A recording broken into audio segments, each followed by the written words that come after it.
So we are discussing about the classification of water-bearing rocks or some basic concepts in the hydrogeology.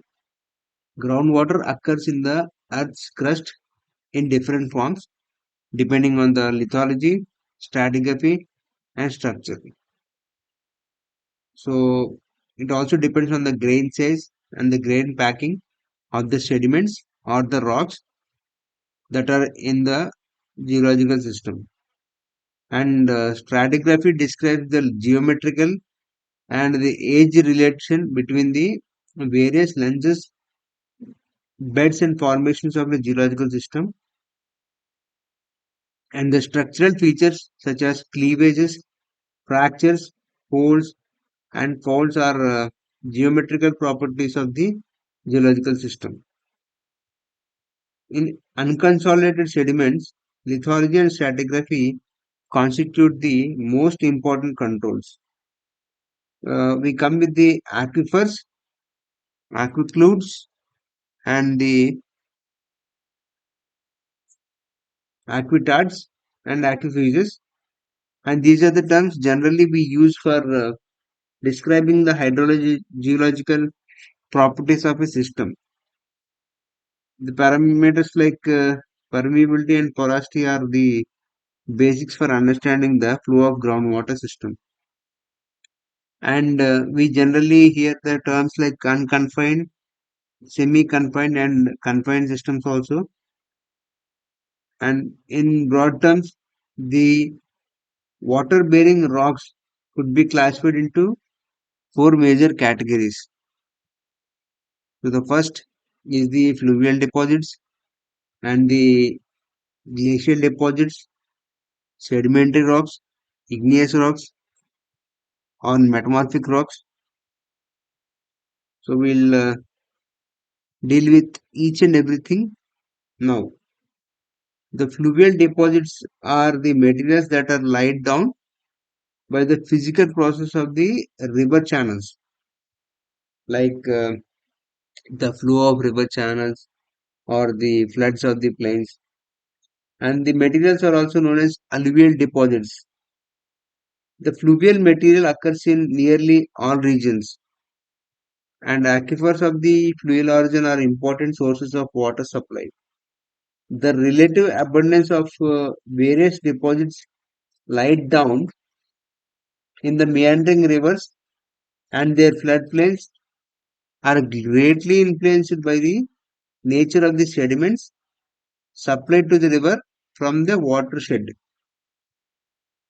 The variabilities of sediment are so large that the delineation of aquifer zone in these deposits using borehole data becomes very difficult. When it comes to the aeolian deposits, materials that are transported and deposited by the wind are generally called as aeolian deposits. In the aeolian deposits, they contain mostly sand and silt, so you can see them in desert places. Sand dunes form along the longer coasts and in the inland areas where the rainfall is sparse and the surface sand is available for transportation and deposition. So, in contrast, with the alluvial alien soils are quite homogeneous in nature. When it comes to the glacial deposits, these include the glacial till, glaciofluvial sediments, glaciolacustrine sediments. The glacial till is the most abundant material that was deposited on the land surface during the Pleistocene time. When it comes to the Precambrian shield, till is generally sand with variable amounts of silt and little clay. Glacial till aquifers are generally low permeable in nature. Some of the melt water would form the aquifer deposit in the same manner as those of the alluvial aquifers. Many glaciated areas have deposits of sand and gravel formed on the top of the masses, and they are stagnant ice during the episodes of glacial retreat. These are known as or collapsed out to wash deposits. So you see here out to wash sediments and the unglacial sediments. It has been observed that clay or silty till and glaciolacustrine clay have network of hairline fractures. These fissures are referred to as fissures or joints. These fissures are predominantly vertical. These fractures impact enhanced capability of groundwater flow. When it comes to the sedimentary rocks, we take sandstone. About 25% of the sedimentary rocks present in the nature are sandstone. Sandstone forms the best repositories for groundwater. Sandstone bodies owe their origin to various deposition environments. Common cementing material for these sandstones are usually quartz, calcite, and also some clay minerals. These minerals form as a result of precipitation or mineral alternation during the groundwater circulation. When the compaction takes place as a result of pressure and temperature at different depths, the cementation takes place. So we find the sandstone with different compaction orders in different geological strata. In general, the younger sediments are compact when compared to the older ones. The yield and permeability characteristics therefore vary depending on the location. When it comes to the carbonated rocks mostly contains limestone and dolomite with minor amounts of clay. All dolomites are secondary origin formed by the geochemical alteration of calcite. Geologically, young carbonate rocks commonly have porosities that range from 20 to 50%.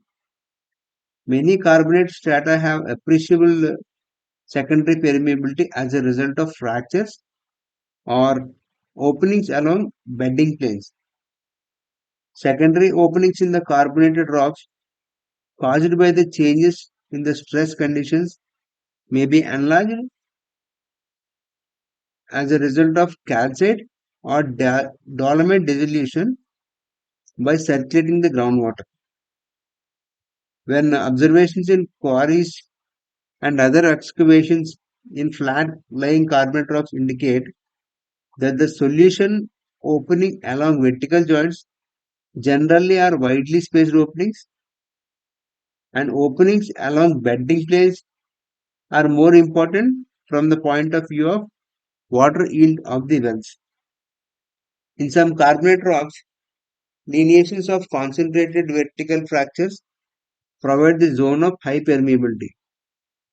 In areas of folded carbonate rocks, the zone of fracture concentrations and solution enlargements are commonly associated with the crust of the anticlines and to a lesser extent with synclinal throws. When it comes to the shale beds constitute the thickest and the extensive aqueducts in most of the sedimentary basins. Shale originates from mud around down on the ocean bottoms, in the gentle water areas of deltas, or in the thick swamp environments of broad floodplains.